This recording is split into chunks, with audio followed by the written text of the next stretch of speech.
"My wife sold the private letters of Caldermere," Duke Julian announced. Silence fell across the Winter Council. Evelyn stood opposite her husband, while his brother placed 3 stolen documents on the table. Each carried her personal seal. Julian removed her name from the council register. "Until you prove your innocence, you will hold no authority in this house." Evelyn looked at the man who had once promised never to judge her by the family into which she had been born. "You have already judged me. The evidence is before you." "No, the evidence has been arranged for you." She placed 3 blank envelopes on the table. "Give me 3 days. I will tell 3 different lies to 3 people." Sebastian's smile disappeared. Evelyn faced her husband. "Whichever lie appears in the newspaper will identify your traitor." 5 years earlier, Julian Harrow had trusted Evelyn because she questioned everything. They had met during a dispute over a section of Caldermere farmland. Julian's legal advisers insisted the opposing claim was fraudulent, but none could prove it. Evelyn, then the daughter of a respected barrister, examined the witness statements during a dinner at her father's house. One date troubled her. The principal witness claimed to have signed a boundary agreement in Yorkshire on the same morning that a court register placed him in London. Julian studied the contradiction. "My advisers read these documents for 3 weeks. They read them expecting to be right. And you?" "I read them expecting someone to be lying." The case collapsed soon afterwards. Julian had asked her to walk with him the following day. When they married, he told her, "You see what everyone else hopes I will overlook." In the first years of their marriage, Evelyn sat beside him in the Caldermere library. They examined political correspondence, estate reports, and petitions together. Julian valued her ability to recognize when flattering words concealed a threat. He defended her when older members of the Harrow family mocked her legal background. "My wife does not require an ancient name to possess sound judgment," he once told them. Then Julian inherited the dukedom. Responsibility hardened him. Praise made him less patient. Men who wanted his favor began calling Evelyn's influence dangerous. Sebastian Harrow was the most persuasive among them. Julian's younger brother had charm without discipline and ambition without a title. He rarely criticized Evelyn directly. Instead, he offered concern. "People notice how often you consult her. She asks too many questions in front of your advisers. Some men may believe Caldermere is governed from the Duchess's chair." At first, Julian dismissed him. Then he began excluding Evelyn from smaller meetings. When she objected, he said he needed to appear decisive. When she warned him about an adviser, he accused her of distrusting everyone born into the Harrow family. When she asked why Sebastian had been given access to private correspondence, Julian replied, "He is my brother," as though blood were a form of evidence. The first stolen letter appeared in the London Lantern on a Monday morning. It contained Julian's private assessment of a minister whose support he needed. By noon, the minister had withdrawn from the Caldermere alliance. The following day, the newspaper printed details of an unfinished trade negotiation. 2 partners abandoned the agreement before Julian could explain. The 3rd article revealed Caldermere's temporary financial difficulties. Creditors began sending letters. Julian ordered the household sealed and summoned the Winter Council. Only 7 people attended: Julian, Evelyn, Sebastian, Helena Harrow, the family solicitor, the chief steward, and Lord Mercer, Julian's senior political adviser. Sebastian arrived with evidence already prepared. 3 copies of the leaked letters had been found inside Evelyn's private writing room. A payment receipt from the London Lantern lay beneath them. A purse containing 50 guineas carried the newspaper's mark. There was also an appointment card showing that Evelyn had met its editor, Nathan Cole, at a private dining room in Bloomsbury. Helena looked at Evelyn as though the matter required no further investigation. "You met the man who published my son's letters?" "Yes." Julian's expression tightened. "Why?" "Because his newspaper printed false claims about 3 Caldermere employees. I wanted to know who supplied them. You did not tell me." "I attempted to." "When?" "The evening you said every concern I raised became another attempt to control your decisions." Julian looked away. Sebastian placed the copied letters on the council table. Whatever the reason for the meeting, these were found in her room. Evelyn examined the upper document. The handwriting was a close copy of her clerk's. The seal resembled her own, too closely. "You found all this at once?" she asked. Sebastian's eyes remained calm. "The search was thorough. Who ordered it?" "Julian." "Who supervised it?" "I did." There it was. The accuser had controlled the discovery. Evelyn turned towards her husband. "You allowed him to search my private room without me. State clearly whether these documents are yours." "They are not." "Your seal is on them. A shape in wax does not become truth because it resembles my crest." Helena struck the table with one hand. "This family is collapsing while she argues over wax." Evelyn looked at her.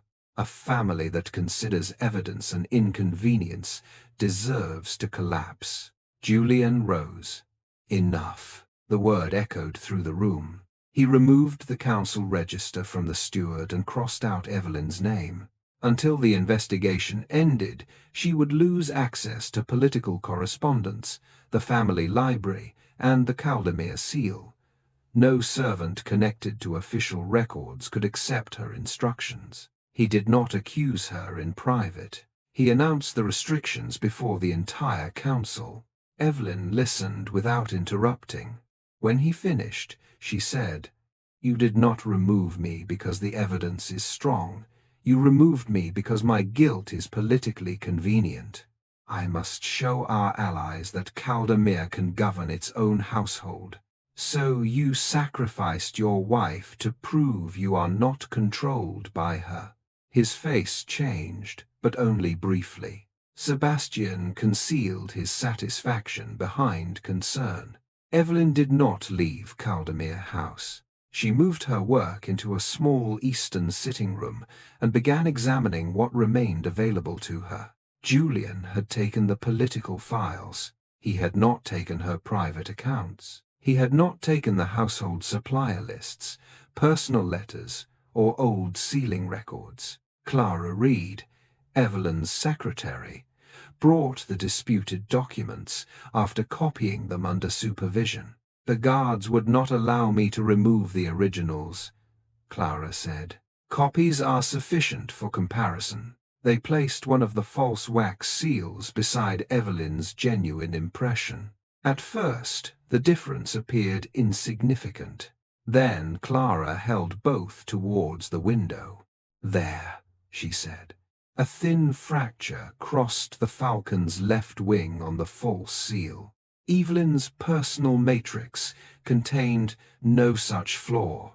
She remembered seeing that fracture before. Helena had once commissioned lead copies of several family seals to decorate a ceremonial writing chest. One copy had cracked during casting. "Where is the Dowager Duchess's seal collection?"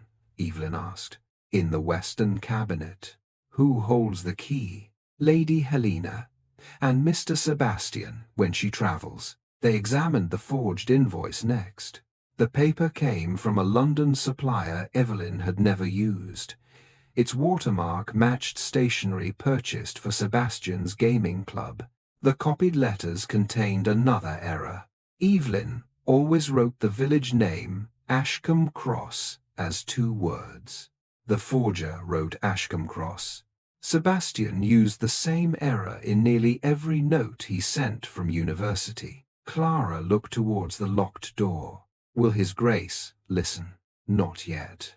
You sound certain. He does not lack intelligence. He lacks the courage to suspect the person he prefers to trust. That evening, Julian came to the eastern sitting room. He remained near the door, as though Evelyn's new workspace belonged to someone else. I have questioned Nathan Cole, he said, and he refuses to name his source. That proves he protects his business. It does not clear you. No. Julian glanced at the papers spread across her desk. You are not permitted to examine official documents. These are household records. You are trying to conduct your own investigation, because yours began with a verdict. He entered the room. For the sake of our marriage, tell me the truth. Evelyn looked at him for a long moment. You speak as though our marriage is a kindness you may offer in exchange for confession. I am giving you an opportunity to admit something I did not do, to explain why the evidence points towards you. It points towards me because someone placed it there. Who? She did not answer immediately. Julian understood the direction of her suspicion. No, you have not heard the name. I know whom you mean. Then you have considered it. He is my brother. And I am your wife. That is different.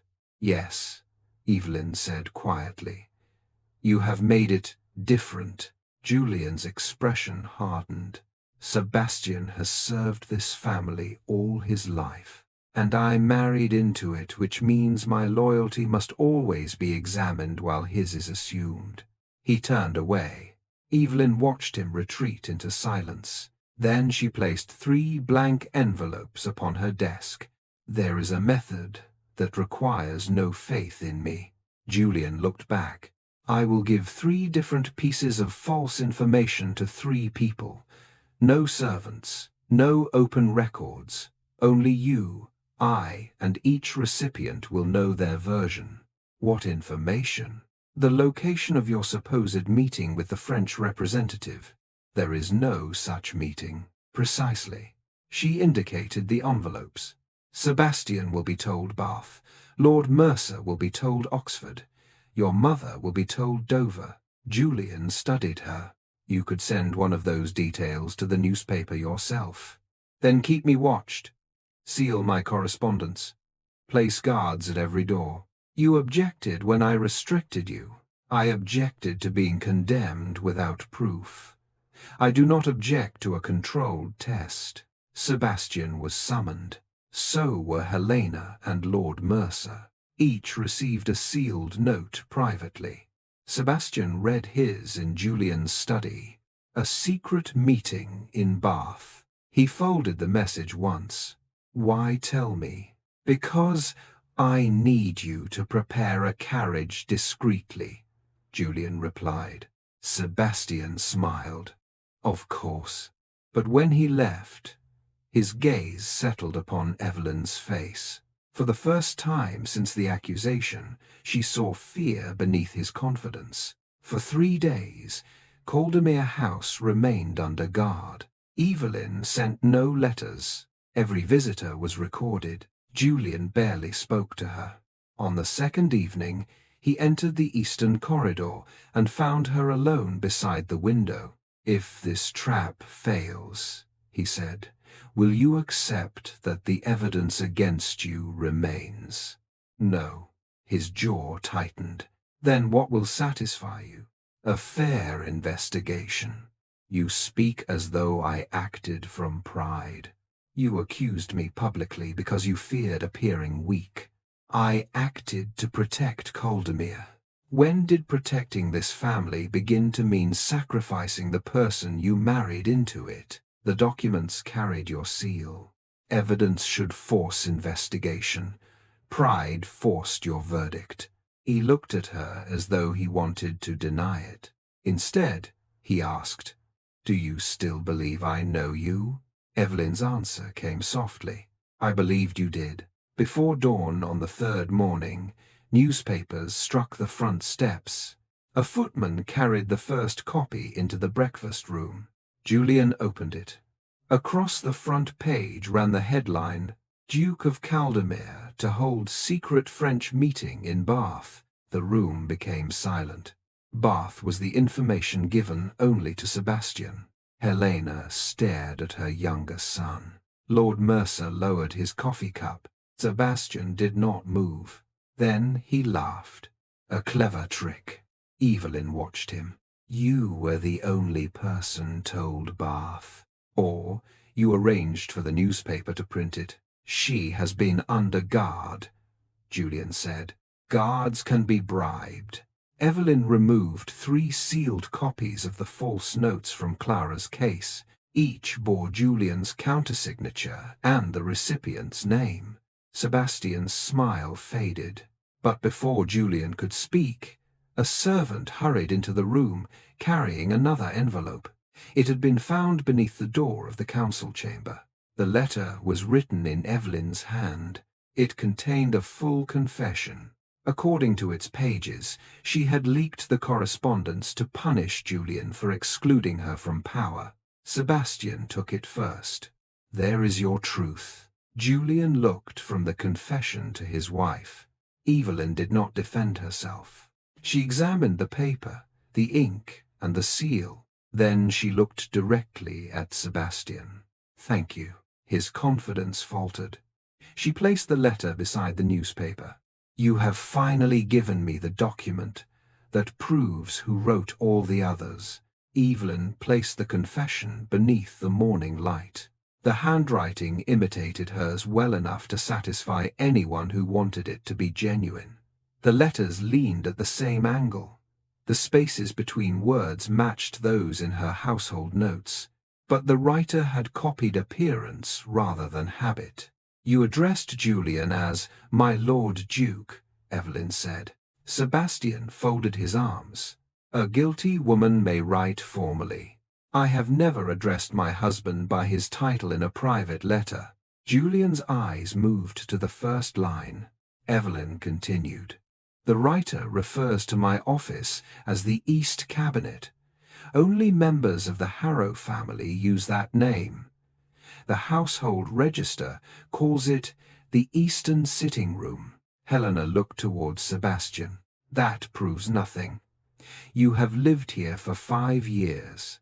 Then consider the punctuation. Evelyn placed one of Sebastian's old letters beside the confession. Both used a dash immediately after a semicolon, an unusual error Sebastian repeated throughout his correspondence. Clara entered, carrying the damaged library register. A page was removed from this book 2 nights ago, she said. She aligned the torn edge with the confession. The fibers matched perfectly. The confession had been written on a page stolen from the Harrow library. Sebastian's composure weakened. Your secretary could have removed it. Clara looked directly at him. The library was closed to her Grace's staff. You ordered the lock changed. Evelyn lifted the seal. The wax contains gold pigment from the Dowager Duchess's ceremonial writing chest, the same chest that held a lead copy of my seal. Helena rose abruptly. My collection is locked. Your younger son has the key. Helena turned towards Sebastian. You told me it was needed for the winter invitations. He did not answer. Julian held the forged confession as though its weight had changed. The newspaper still might have received the Bath information from another source. Evelyn looked at him. Even now, he searched for a path that did not lead to his brother. She had expected it. That is why the trap was not my only test. She opened Clara's case. The first document was an account from Sebastian's gaming club.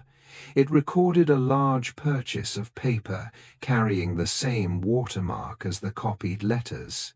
The second showed payments made to a courier who regularly visited the offices of the London Lantern. The third was a private account containing deposits that matched the newspaper's payment dates. Sebastian laughed again, but the sound lacked confidence. Accounts may be forged as easily as letters. Then perhaps the witness will interest you. The breakfast room doors opened. Nathan Cole entered with 2 officers and a narrow wooden box. Julian stood. You refuse to identify your source. I protect sources who act in the public interest, Nathan said. I do not protect men who manufacture scandal, then arrange for the editor to be arrested in their place. He placed the box on the table. It contained a copied article scheduled for publication the following morning. The headline accused Evelyn of conspiring with foreign agents. Beside it lay 50 guineas and a note instructing Nathan to destroy all previous correspondence. The handwriting was Sebastian's. Sebastian pointed towards the editor. He accepted stolen material. His word is worthless. Nathan did not defend his profession. He simply described the meetings. The documents had been delivered through a private compartment inside Sebastian's club. The messenger wore a Harrow signet ring and concealed his face beneath a scarf. The man had an injury across his right hand, Nathan said. He struggled to fasten the compartment. Everyone looked at Sebastian's hand. A healing cut crossed his palm, the result of an accident he claimed had occurred during a fencing lesson. Sebastian curled his fingers. This is absurd. No, Evelyn said. It is cumulative. She placed every item in order. The cracked copy of her seal, the paper from Sebastian's club, the repeated spelling error, the payment records, the torn library page, the false bath report, the editor's testimony. No single piece depended upon affection, rank, or family loyalty. Together, they formed the truth Julian had refused to investigate. Sebastian looked towards his brother. You will not accept the word of a newspaper seller and a woman who has challenged you since the day she entered this family. Julian remained silent. Sebastian stepped closer. She wants authority.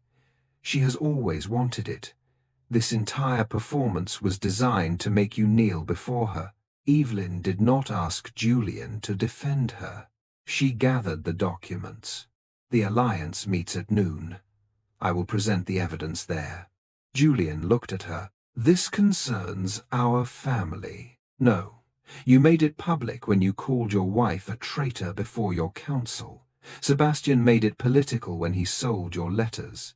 Caldermere no longer has the right to hide the truth inside this room. She left with Clara and Nathan. Julian remained between his mother and brother, holding the confession he had nearly believed. The Caldermere alliance assembled in the great hall at noon. Ministers, landowners, and financial partners filled the chamber. Several had travelled intending to demand Julian's resignation. Sebastian arrived first and positioned himself near the lectern. He had prepared a speech explaining that Julian had been weakened by domestic betrayal and required temporary support from his family. In that version of events, Sebastian would become the alliance's acting chairman. Evelyn entered before he could begin. She wore no family jewels except her wedding ring. Julian followed several moments later. The room fell silent as husband and wife took separate positions. Sebastian addressed the delegates. The Duchess has attempted to blame me for her own disloyalty. Evelyn placed the 3 trap envelopes upon the central table. Then let us begin with a fact requiring no interpretation. She explained the false locations. Oxford had been given to Lord Mercer, Dover to Helena, Bath to Sebastian. The Bath report had appeared in print while Evelyn remained under guard, and all correspondence leaving the house had been inspected. Lord Mercer confirmed his version. Helena reluctantly confirmed hers. Sebastian claimed a servant must have overheard him. Evelyn produced the household movement record. He had opened the note alone in Julian's private study. No servants entered before the paper was placed in the locked fire safe. Then came the forged seals. Clara demonstrated the fracture in the false impression. A craftsman confirmed it matched the cracked lead copy from Helena's writing chest.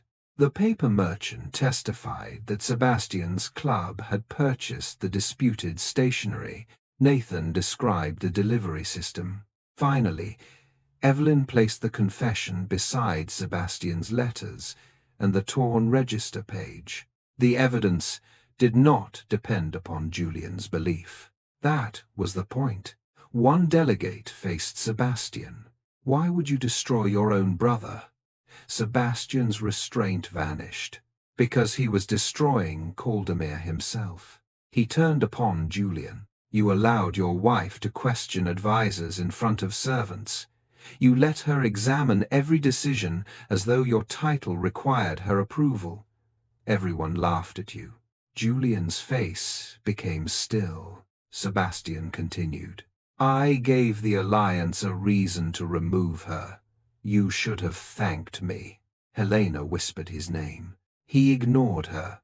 With Evelyn disgraced, the family would have regained control.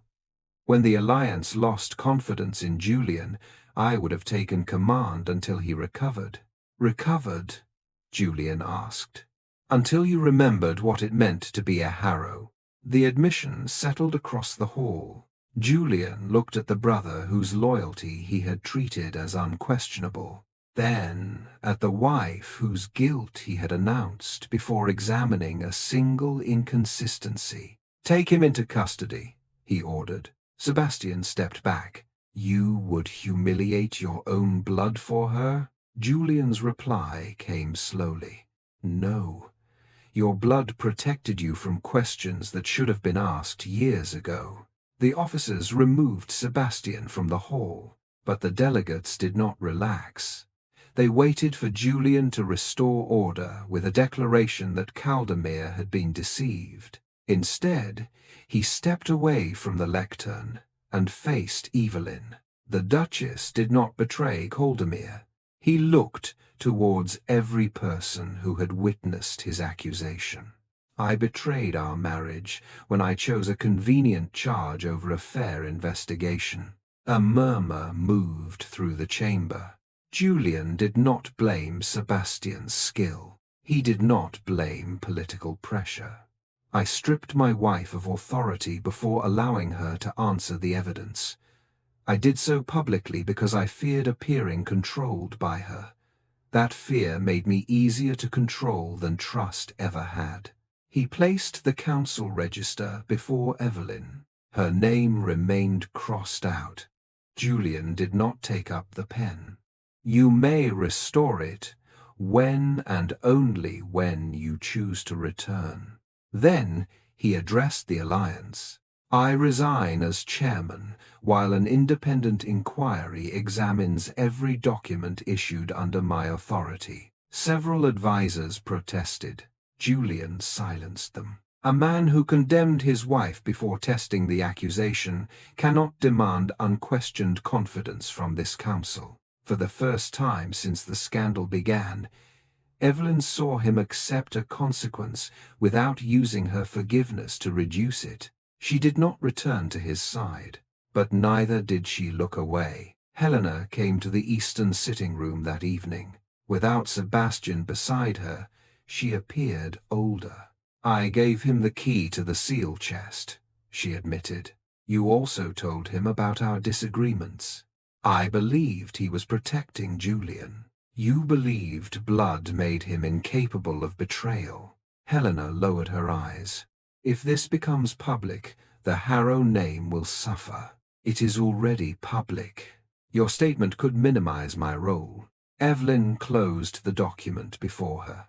Secrecy protected the guilty once. I will not use it again to protect the careless.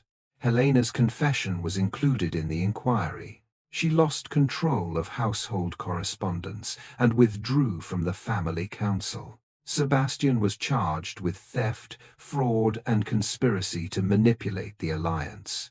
Nathan published a full correction identifying Evelyn as the person who had exposed the leak. Julian ordered the new article printed on the same page and in the same type size as the original accusation. He did not ask Evelyn to return to the shared library. Instead, he sent her one letter each week. The first contained no apology. It contained a question. "This is what I believe about the Northern Contract. This is the evidence before me. What have I failed to examine?" Evelyn did not answer. The following week, another arrived, then another. He began listing uncertainty instead of disguising it as authority. Months passed. One winter morning, Evelyn entered the library for the first time since Julian had barred her from it. Two identical sets of documents lay on the table. Two chairs stood at equal height. Julian rose, but did not pull one out for her, as though her place depended upon his invitation. "I do not ask you to trust my judgment," he said. "Then what are you asking?" "For the chance to prove that I have learned to question it." Evelyn looked at the files. Their marriage had not been repaired by Sebastian's arrest. Innocence did not erase humiliation. Truth did not automatically restore trust. She took the second chair but left the documents untouched. "Begin by telling me everything you would prefer I did not know." Julian opened the first file. For once, he did not begin with the conclusion. He began with the evidence. And Evelyn remained, not because a duchess was required to forgive her duke, but because, for the first time, he understood that her questions had never weakened their marriage. His refusal to hear them had.